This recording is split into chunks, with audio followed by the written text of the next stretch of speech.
Hello and welcome to fun learning. Friends, बहुत बहुत स्वागत है आपका हमारे यूट्यूब चैनल में।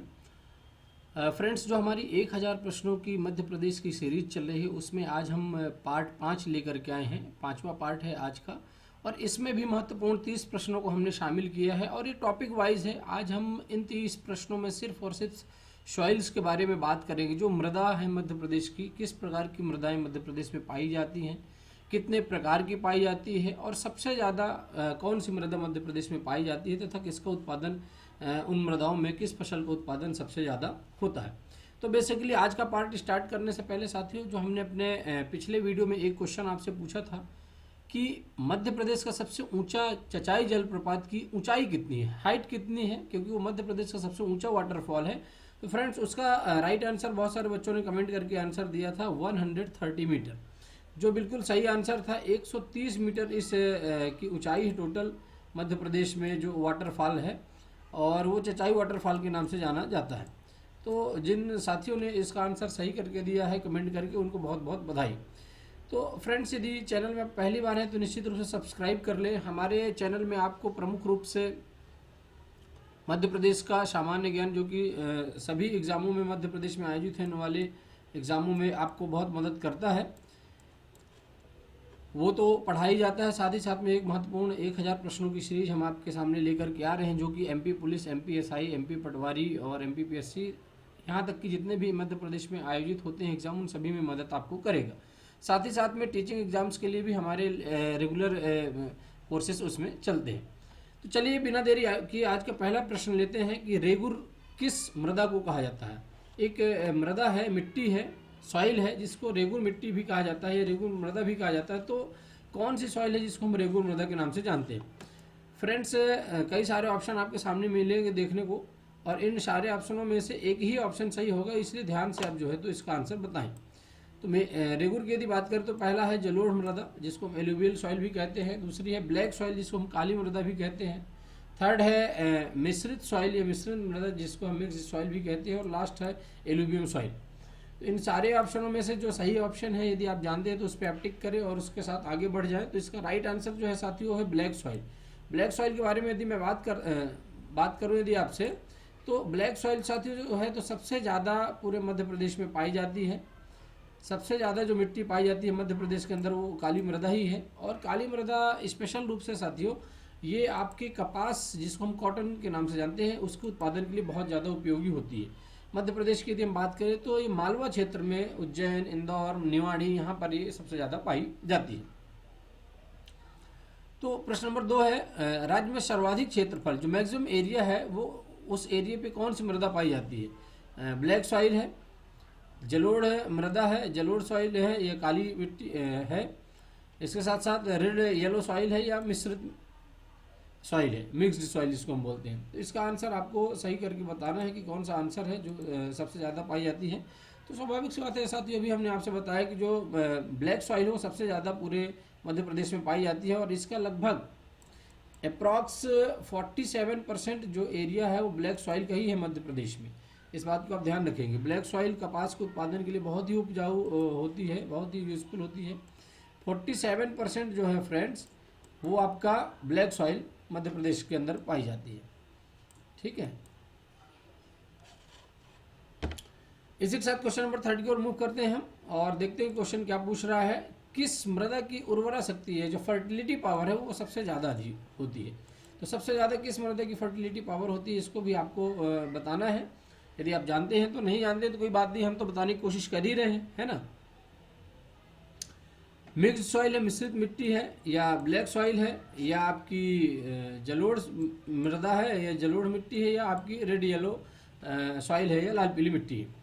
तो इसका फ्रेंड्स जो सही आंसर निकल करके आता है, बिना देरी के हम आपको बता देते कि जलोढ़ मृदा है। जलोढ़ मृदा की सबसे ज़्यादा फर्टिलिटी पावर होती है, सबसे ज़्यादा उर्वरा शक्ति होती है, और ये मध्य प्रदेश में ही पाई जाती है। क्वेश्चन नंबर नेक्स्ट की ओर मूव करते हैं इसी के साथ साथ कि बेसाल्ट चट्टान से कौन सी मृदा का निर्माण होता है? 4 ऑप्शन आपके सामने दिखेंगे, इनमें से सही ऑप्शन को आपको टिक करना है कि जो बेसाल्ट चट्टान है उनमें से किस मृदा का निर्माण होता है। काली मृदा है, जिसको हम ब्लैक सॉइल के नाम से जानते हैं, लाल मृदा है, ये लाल पीली जिसको हम कहते हैं मिश्रित मृदा है या जलोढ़ मृदा है। तो इनमें से जो सही ऑप्शन है उसको आपको देखना है। चारों ऑप्शन एकदम सिमिलर लगते हैं, लेकिन जो बेसाल्ट चट्टाने हैं, बेसाल्ट चट्टानों से किस मृदा का निर्माण हुआ है, तो वह आंसर आपको हो जाता है ब्लैक सॉइल। साथियों सही आंसर आपको क्या निकल कर के आता है, जो ब्लैक सॉइल है जिसको हम काली मृदा के नाम से जानते हैं, ये जो है आपकी सबसे ज़्यादा मध्य प्रदेश में पाई जाती है। और इसी का निर्माण जो है, इसका जो साथियों निर्माण होता है वो होता है आपका बेसाल्ट चट्टानों से, ठीक है ना। तो राइट आंसर आपके सामने ये हो जाता है। इसके साथ मूव कर जाते हैं क्वेश्चन नंबर नेक्स्ट में फ्रेंड्स। क्वेश्चन है कपास। कपास के भी हम कुछ देर पहले ही बात कर रहे थे आपसे कि जो कपास है, कॉटन है, जिससे रजाई गद्दा बनाए जाते हैं। कपास की कृषि के लिए कौन सी मृदा सबसे ज़्यादा उपयुक्त होती है? काली मृदा है, मिश्रित मृदा है, जलोढ़ मृदा है या लाल पीली मृदा है? तो इसका आंसर साथियों बहुत सिंपल सा आपके सामने पहले से ही आ चुका है कि जो राइट आंसर है वो आपका है काली मृदा, ठीक है ना। तो बिना देरी के हम इसको टिक करते हैं और अपने अगले क्वेश्चन के ऊपर मूव कर जाते हैं, क्वेश्चन नंबर 6 की ओर। राज्य की कौन सी नदी मृदा अपरदन सॉइल इरोजन करती है? साथियों ये बहुत ही सॉइल इरोजन से होता क्या है कि देखिए बहुत ज़्यादा नुकसान होता है, मिट्टी का कटाव होता है, जिससे पेड़ पौधे अच्छे से नहीं जम पाते हैं। इसीलिए आपसे कहा जाता, आग्रह किया जाता कि पेड़ पौधे ज़्यादा से ज़्यादा लगाएं, क्योंकि जब ज़्यादा से ज़्यादा पेड़ पौधे होंगे तो वो आपको ऑक्सीजन भी देंगे, हमको भी ऑक्सीजन देंगे और हमारे आपके लिए बहुत ही महत्वपूर्ण रहेंगे। तो चलिए देखते हैं।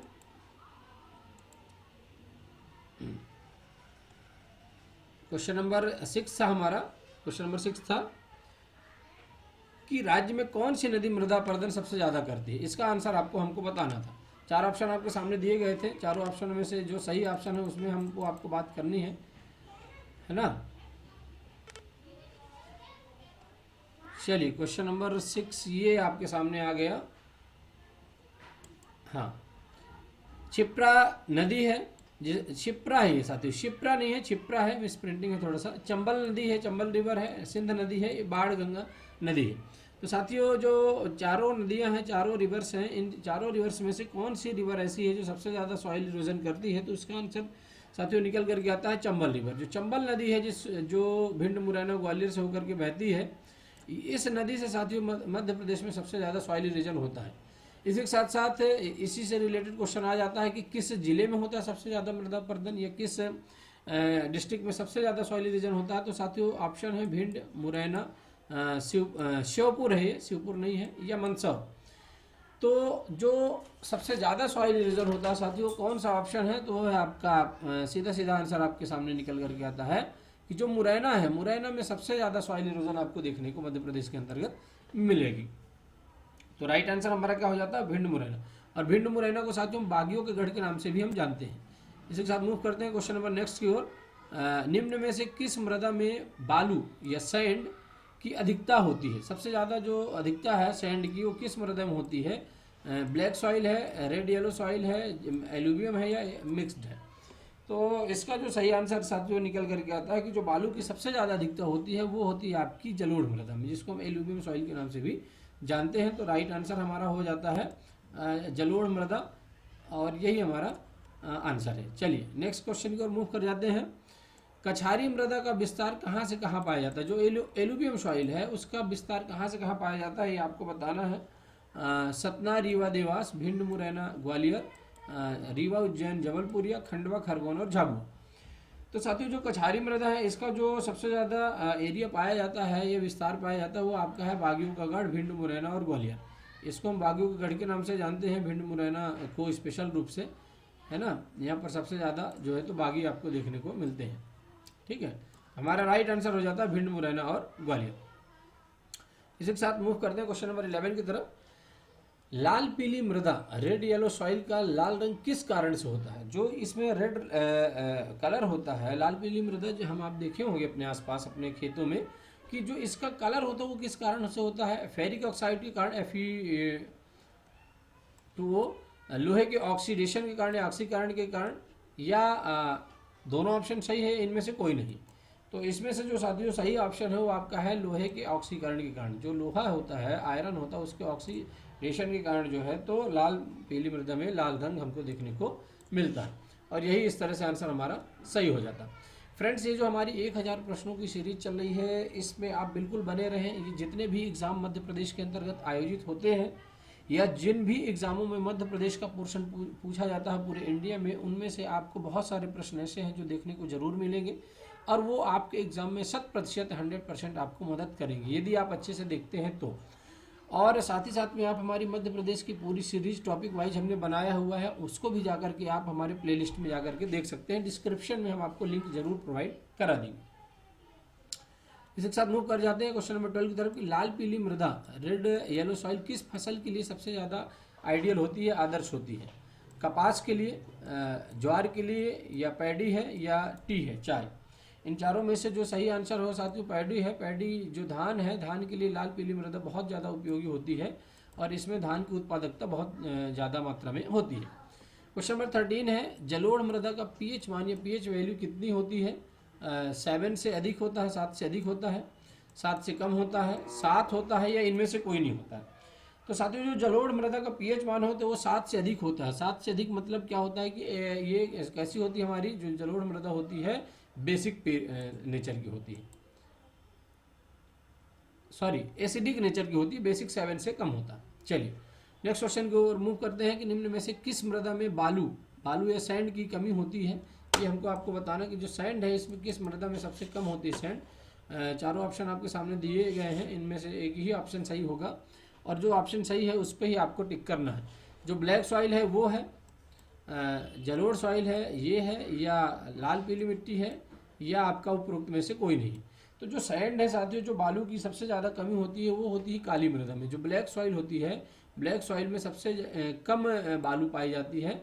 और ब्लैक सॉइल को मैंने आपसे बताया कि ये इसका जो एरिया है वो मालवा का क्षेत्र है और सबसे ज़्यादा जो इसमें उत्पादन होता है वो कपास का होता है। कपास मतलब कॉटन का। Now come to the question number 15। निम्न में से कौन सी नदी घाटियों में मृदा अपर्दन या सॉइल इरोजन की समस्या सबसे ज़्यादा होती है? चंबल घाटी में, नर्मदा घाटी में, या दोनों में, या इनमें से कोई नहीं? तो साथियों जो मृदा अपर्दन की जो सबसे ज़्यादा समस्या आपको देखने को मिलती है तो मध्य प्रदेश के अंतर्गत इन दोनों ही घाटियों में देखने को मिलती है, एक और दो दोनों में। लेकिन जो सबसे ज़्यादा यदि हम बात करते हैं तो होती है चंबल घाटी में। हालांकि दोनों ही घाटियों में आपको मृदा अपर्दन ज़्यादा से ज़्यादा देखने को मिलती है, जो कि बहुत ही नुकसानदायक होता है एनवायरनमेंट के लिए। ठीक है, रेगर मिट्टी या रेगुर मिट्टी का दूसरा नाम क्या है? शुरू में पहला ही क्वेश्चन हमने आपसे यही पूछा था कि रेगुर मिट्टी का दूसरा नाम क्या है या और किस नाम से जाना जाता है। इसके कई ऑप्शन आपके सामने हैं। लाल पीली मिट्टी है, काली मिट्टी है, ऊसर मिट्टी है, या मिश्रित लाल पीली मिट्टी है। तो इनमें से साथियों जो रेगुर मिट्टी है, रेगुर मिट्टी को हम और किस नाम से जानते हैं? इसका आंसर शायद आपको माइंड में आ गया होगा कि यदि आपने ध्यान से देखा है तो वो है काली मिट्टी या ब्लैक सॉइल। जो ब्लैक सॉइल होती है जिसको हम काली मिट्टी के नाम से जानते हैं, इसी को हम रेगुर मिट्टी भी कहते हैं। इसी के साथ क्वेश्चन नंबर नेक्स्ट और मूव करते हैं फ्रेंड्स। काली मिट्टी ब्लैक सॉइल में क्षेत्र में सर्वाधिक किस मिट्टी का है? काली मिट्टी भी 3 प्रकार की होती है, गहरी काली, साधारण काली, छिछली काली। तो इनमें से जो सबसे ज़्यादा काली मिट्टी है वो कौन सी है? तो इसका आपको आंसर बताना है।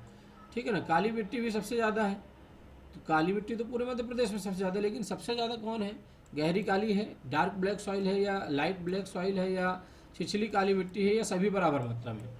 इनमें से जो सही आंसर उसको आपको बताना है कि काली मिट्टी में से सबसे ज़्यादा काली मिट्टी की मात्रा किसकी पाई जाती है? तो साथियों वो है आपकी साधारण काली मिट्टी। जो साधारण रूप से ब्लैक सॉइल है वो सबसे ज़्यादा मध्य प्रदेश के अंदर पाई जाती है। लगभग 37% रेशियो इसी का पाया जाता है टोटल मिट्टी काली मिट्टी के रेशियो में से।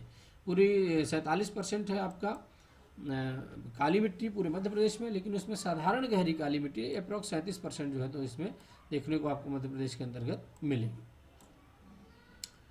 ठीक है, इसी के साथ मूव करते हैं क्वेश्चन नंबर नेक्स्ट की तरफ कि किसे रेंगती मृत्यु के रूप में जाना जाता है? रेंगती हुई मृत्यु के रूप में किसे जाना जाता है? चलती फिरती है रेंगती हुई मृत्यु के रूप में बाढ़ है, भूकंप है, बाढ़ है, फ्लड है, भूकंप है, अर्थक्वेक है, सॉइल इरोजन है, या सूखा है, ड्राइनेस है। तो इनमें से जो 4 ऑप्शन है उनमें से एक सही आंसर आपके सामने है और उसी सही ऑप्शन को आपको क्लिक करना है।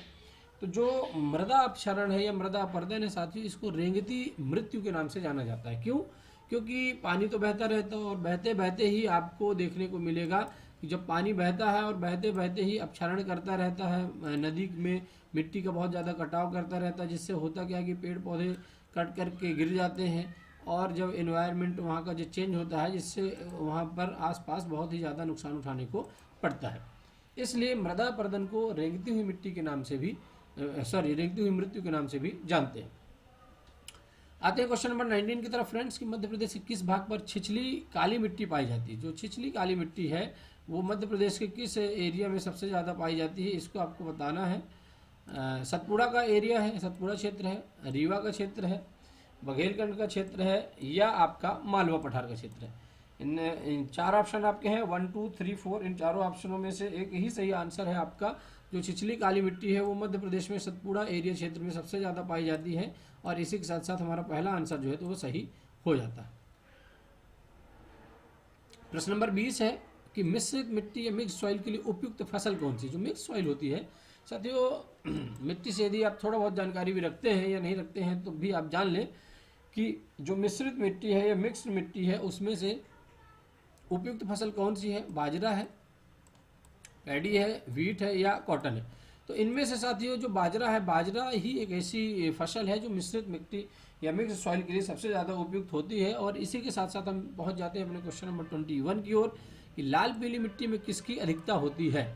नाइट्रोजन की, लोहे की, या फेरस की, चूना की, या ह्यूमस की।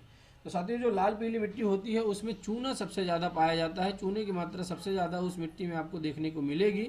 इसलिए हमारा जो राइट आंसर हो जाता है वो हो जाता है नंबर 3। नंबर 3 जो है तो रेड येलो सॉइल, जो कि धान के लिए सबसे ज़्यादा उपयोगी होती है। अभी मैंने आपसे ऊपर ही क्वेश्चन में चर्चा किया था कि जो धान है, पैडी है, धान के लिए सबसे ज़्यादा उपयोगी मिट्टी कौन है। तो उसका आंसर आपको बता देना है कौन सी, लाल पीली मिट्टी। लाल पीली मिट्टी की यदि हम बात करें तो धान के लिए सबसे ज़्यादा उपयोगी रहेगी, और इसमें चूने की मात्रा भी जो है तो साथियों सबसे ज़्यादा पाई जाती है। क्वेश्चन नंबर 22 है कि धान की कृषि के लिए उपयुक्त मिट्टी है। लीजिए वही क्वेश्चन फिर से पूछ लिया। तो लाल पीली मिट्टी है, या आपके सामने दूसरा ऑप्शन है काली मिट्टी जिसको हम ब्लैक सॉइल कहते हैं, या तीसरा ऑप्शन है आपका जलोढ़ मिट्टी, या चौथा ऑप्शन है आपका एल्यूवियल काली मिट्टी, कछारी मिट्टी। तो अभी हमने ऊपर क्वेश्चन में यही आपसे बात कर रहे थे कि जो लाल पीली मिट्टी है फ्रेंड्स, वो धान की कृषि के लिए सबसे ज़्यादा उपयोगी मिट्टी होती है, और इसमें चूने की मात्रा भी सबसे ज़्यादा पाई जाती है। इसी के साथ मूव कर रहे थे क्वेश्चन नंबर 23 की ओर, कि निम्नलिखित में से काली मिट्टी ब्लैक सॉइल में पर्याप्त रूप में पाया जाता है। अब जो ब्लैक सॉइल होती है, देखिए चूना तो पाया जाता है रेड येलो में, लाल पीली में, तो जो ब्लैक सॉइल है उसमें सबसे ज़्यादा क्या पाया जाता है, उसका आपको आंसर बताना है। फास्फोरस है, नाइट्रोजन है, मैग्नीशियम कार्बोनेट है, या ह्यूमस है। फास्फोरस पे नाइट्रोजन N2 है ना, और मैग्नीशियम कार्बोनेट जो है तो MgCO3 इसका केमिकल फार्मूला होता है। और यही एक ऐसा पदार्थ है या मैटर है जो सबसे ज़्यादा जो है तो आपको काली मिट्टी में देखने को मिलेगा। और काली मिट्टी जो है तो कपास या कॉटन के उत्पादन के लिए सबसे ज़्यादा उपयोगी होती है, और मध्य प्रदेश में सबसे ज़्यादा रेशियो में काली मिट्टी ही पाई जाती है। इस प्रश्न का फिलहाल आंसर हमारा मैग्नीशियम कार्बोनेट हो जाता है, MgCO3, और यही हमारा राइट आंसर होता है। और इसी के साथ हम मूव कर जाते हैं क्वेश्चन नंबर 24 की ओर बिना देरी किए। क्वेश्चन नंबर 24 है कि निम्नलिखित में से कौन सा या कौन से कारक हैं, जो फैक्टर हैं, जो भूमि अपरदन या सॉइल इरोजन के लिए बहुत ही ज़्यादा रिस्पॉन्सिबल होते हैं। इसमें से है अत्यधिक चारागाह, बहुत ज़्यादा चारा चराना पशुओं को, या बहुत ज़्यादा रेन होना, वर्षा होना, या जो भूमि का मैनेजमेंट है वो बहुत ज़्यादा त्रुटिपूर्ण होना, या ये सभी। तो साथियों जो ये फैक्टर्स हैं, ये तीनों ही फैक्टर्स बहुत ही महत्वपूर्ण होते हैं जो भूमि के कारक में मृदा अपरदन के लिए उत्तरदायी होते हैं। यदि बहुत ज़्यादा आप पशुचारण करवाएंगे अपनी भूमि में तो होता क्या है कि वहाँ पर वो दिक्कत हो जाती है ना, बहुत ज़्यादा पशुचारण हो जाता है। इसलिए आपको वहाँ पर ये तीनों ही फैक्टर को ध्यान रखना है। यदि बहुत ज़्यादा वर्षा होती है तब भी कटाव हो जाते हैं। तो इसका राइट जो आंसर हो जाता है वो हो जाता है ये सभी, ऑल ऑफ द एबव। और इसी के साथ मूव कर जाते हैं हम क्वेश्चन नंबर नेक्स्ट की तरफ। 25 क्वेश्चन है, मिट्टी की प्रकृति के निर्धारक जो एलिमेंट है, मेन एलिमेंट है, जो डिसाइडिंग फैक्टर एलिमेंट है, वो कौन से हैं। चार ऑप्शन आपके सामने देखने को मिल रहे हैं। जो मिनरल्स है वो है, या वाटर है, या जो उसकी संरंध्रता होती है, छिद्र होते हैं मिट्टी में, या ये सभी है। तो साथियों जो मिट्टी के प्रकृति के निर्धारक एलिमेंट है या तत्व है, ये सभी कहला जाएंगे, क्योंकि ये तीनों ही महत्वपूर्ण होते हैं। जो जल है, जल भी मिट्टी के लिए बहुत ज़्यादा जरूरी होता है, मिनरल्स तो चाहिए ही, और मिट्टी में कुछ ऐसे ऑप्शन भी होने चाहिए जिससे हवा का भी पासिंग बनी रहे। तो बिना देरी के इसका आंसर हमारा हो जाता है ये सभी, ऑल ऑफ द अबव। और इसी के साथ हम क्वेश्चन नंबर मूव कर जाते हैं 26 की ओर कि मध्य प्रदेश की मृदा को सामान्यतः कितने प्रकारों में बांटा गया है, या मध्य प्रदेश में कितने प्रकार की मिट्टी पाई जाती है। ऑप्शन आपके सामने दिखे हुए हैं। नंबर 1 पे है 4 टाइप्स के 4 प्रकार के, नंबर 3 में है 5 टाइप्स के, नंबर 2 में है 7 टाइप्स से 7 प्रकार के, और लास्ट है 8 प्रकार के। तो साथियों जो मध्य प्रदेश में मिट्टी पाई जाती है वो 5 प्रकार की मिट्टियाँ मध्य प्रदेश में आपको देखने को मिलेगी, और पाँचों प्रकार जो है तो बहुत ही महत्वपूर्ण होते हैं और अलग अलग फसल के लिए ये उत्तरदायी होते हैं। ठीक है ना। पाँचों प्रकार में से कौन कौन सी मिट्टियाँ होती हैं तो इनको आपको याद होगा यदि आपने मेरी सीरीज को देखा है। काली मृदा है पहली, ठीक है ना, फिर छिछली काली है, फिर लाल पीली है, जलोढ़ है, कछारी है, और लास्ट में आपके आती है मिश्रित मृदा या मिक्स्ड मिट्टी। तो 5 प्रकार की मिट्टी मध्य प्रदेश को आपको देखने को मिलेगी, जिसमें से जो ब्लैक सॉइल है सबसे ज़्यादा आपकी किसके लिए उपयोगी होती है। जो ब्लैक सॉइल होती है वो आपके कपास के उत्पादन के लिए सबसे ज़्यादा महत्वपूर्ण होती है। जो लाल पीली मिट्टी है वो धान के उत्पादन के लिए होती है, और इसी तरह से अन्य मिट्टियाँ भी जो हैं अलग अलग फसल के लिए सबसे ज़्यादा उपजाऊ होती हैं। तो क्वेश्चन नंबर 27 की ओर फ्रेंड्स मूव करते हैं कि प्रकृति अनुसार नेचर वाइज जो ब्लैक सॉइल है वो कैसी होती है। जो ब्लैक सॉइल है, काली मिट्टी है, उसका जो प्रकृति के अनुसार वो होती कैसी है, किस प्रकार की होती है। क्षारीय होती है, या अम्लीय होती है, या आपका उदासीन होती है, इनमें से कोई नहीं होती है। 4 ऑप्शन आपके सामने हैं। इन चारों ऑप्शनों में से जो सही ऑप्शन है उसको आपको बताना है कि उसकी कैसी प्रकृति होती है साथियों। जो आपकी मिट्टी है कौन सी, काली मिट्टी या ब्लैक सॉइल। तो ब्लैक सॉइल जो है साथियों उसकी जो प्रकृति है वो आपको कैसी होती है, तो इसको आपको बताना है सीधा सीधा आंसर कि ये कैसी होती है, क्षारीय होती है। ये बेसिक नेचर की होती है, इसका जो पीएच मान होता है वो 7 से कम होता है। ठीक है ना, यही हमारा राइट आंसर हो जाता है। क्वेश्चन नंबर 28 है, निम्नलिखित में से किस मिट्टी की प्रकृति उदासीन होती है, न्यूट्रल होती है साथियों। ना तो बेसिक है और ना ही आपकी क्षारीय, ना ही आपकी अम्लीय है, ना तो एसिडिक है और ना ही बेसिक है।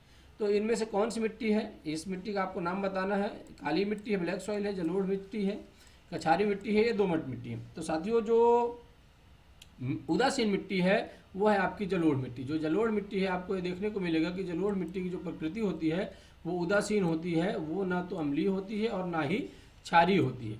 ठीक है ना।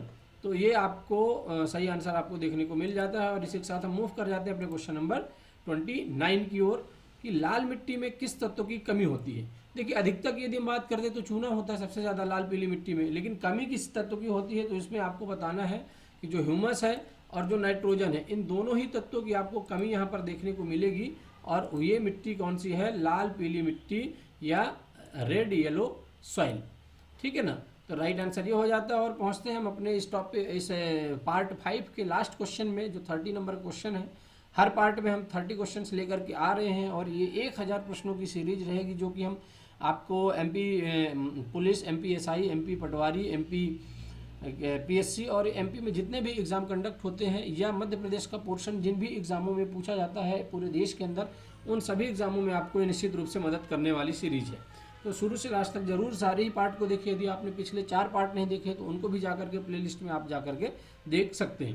क्वेश्चन नंबर 30 है कि मध्य प्रदेश में मिश्रित मिट्टी का मुख्य क्षेत्र कौन सा है। जो मेन एरिया है मिश्रित मिट्टी का, मिक्स्ड मिट्टी का, वो कौन सा एरिया है, वो बुंदेलखंड है, पन्ना छतरपुर ये एरिया है, या आपका बघेलखंड है, सतना रीवा सीधी सिंगरौली, या रीवा पन्ना का पठार है, या सतपुड़ा का क्षेत्र है। तो मध्य प्रदेश में जो मिश्रित मिट्टी का पूरा एरिया है साथी, वो है आपका बुंदेलखंड का पठार, जहाँ होती है कि राई होने लगी। तो पन्ना, छतरपुरी और टीकमगढ़, ये जो एरिया बुंदेलखंड का पूरा एरिया कहलाता है, वो मिश्रित मिट्टी या मिक्स मिट्टी का एरिया कहलाता है। इस तरह साथियों हमारे आज के 30 प्रश्न पूरे समाप्त होते हैं, और हम उम्मीद करते हैं कि इन 30 प्रश्नों में से 2-4 क्वेश्चंस आपको ऐसे मिल जाएंगे जो कि एग्ज़ाम में पूछे जाते हैं। और ये 30 प्रश्न जो शामिल हमने किए हैं, ये हर एग्ज़ाम में, इट मीन्स कि यदि एक बार पीएससी में पूछा गया तो दूसरी बार एसआई में पूछा गया, तीसरी बार पटवारी में पूछा गया, चौथी बार आपका लेबर इंस्पेक्टर में पूछा गया। तो इस तरह से ये क्वेश्चंस एमपी पोर्शन से रिपीटेड क्वेश्चंस हैं। इसलिए इन क्वेश्चंस को बहुत ही ध्यान से आप देखें और बहुत ही अच्छे तरीके से समझें। जहाँ भी आपको नहीं समझ में आता, कोई चीज़ आपको ऐसा लगता है कि कुछ डाउट है, तो आप निश्चित रूप से आप हमसे कमेंट करके पूछ सकते हैं, हम आपका डाउट दूर करने की कोशिश करेंगे। तो बिना देर किए हुए आज के क्वेश्चन के ऊपर चलते हैं कि जो आज का प्रश्न है, मध्य प्रदेश में सर्वाधिक काली मिट्टी या ब्लैक सॉइल जिसको हम कहते हैं, वो कहाँ पर पाई जाती है, कहाँ पर पाई जाती है, इसका एरिया कौन सा है, सतना, रीवा, बघेलखंड, मालवा, उत्तराखंड कौन सा है वो आपको बताना है कि जो ब्लैक सॉइल है वो सबसे ज़्यादा कहाँ पर पाई जाती है। ये आपका एक सिंपल सा क्वेश्चन है। आपने यदि टॉपिक को बहुत अच्छे तरीके से समझा है तो निश्चित रूप से आप इसका आंसर कर पाएंगे और हम आपके कमेंट का बिल्कुल इंतज़ार करेंगे। आप साथियों हमारे सोशल मीडिया हैंडल्स को ज्वाइन करना मत भूलिए। यदि आप पहली बार हमारे चैनल में हैं तो फेसबुक आप फन लर्निंग के नाम से आप उसको ज्वाइन कर सकते हैं। इंस्टाग्राम में आप हमको फॉलो कर सकते हैं अनूप कुमार 11-12 के नाम से, और टेलीग्राम में आप फन लर्निंग 11-12 के नाम से आप हमको ज्वाइन कर सकते हैं टेलीग्राम चैनल को, क्योंकि आप ये जानते हैं कि जितने भी पीडीएफ्स होते हैं हम आपको टेलीग्राम में ही प्रोवाइड कराते हैं। इसलिए आप बिना देरी किए टेलीग्राम चैनल आप ज़रूर ज्वाइन कर लें समय रहते, ताकि आपको इस वीडियो की, इस टॉपिक की आपको पीडीएफ आपको मिल जाए, ताकि आप यदि उसको नोट डाउन भी नहीं किए हैं तो बाद में आप उसको आसानी से आप रिवाइज कर लें। साथियों आप यदि चैनल में पहली बार आए हैं या तो आप उसको सब्सक्राइब करना मत भूलिए। साथ ही साथ में आप वीडियो को शेयर करें, लाइक करें, और जो भी यूज़फुल कमेंट्स हो आप उस कमेंट को देने की कोशिश करें, क्योंकि हर कमेंट हमारे लिए बहुत महत्वपूर्ण होता है और हम उसको गौर से उसमें इम्प्लीमेंट करने की कोशिश करते हैं। तो फ्रेंड्स मिलते हैं हम अपने एक और महत्वपूर्ण पार्ट के साथ। पार्ट 6 में आपसे मिलते हैं 30 क्वेश्चंस के साथ। तो बने रहिए आप हमारे चैनल में फन लर्निंग, जिसमें हम बहुत ही मज़े से पढ़ाने की कोशिश करते हैं। Be always positive and thank you.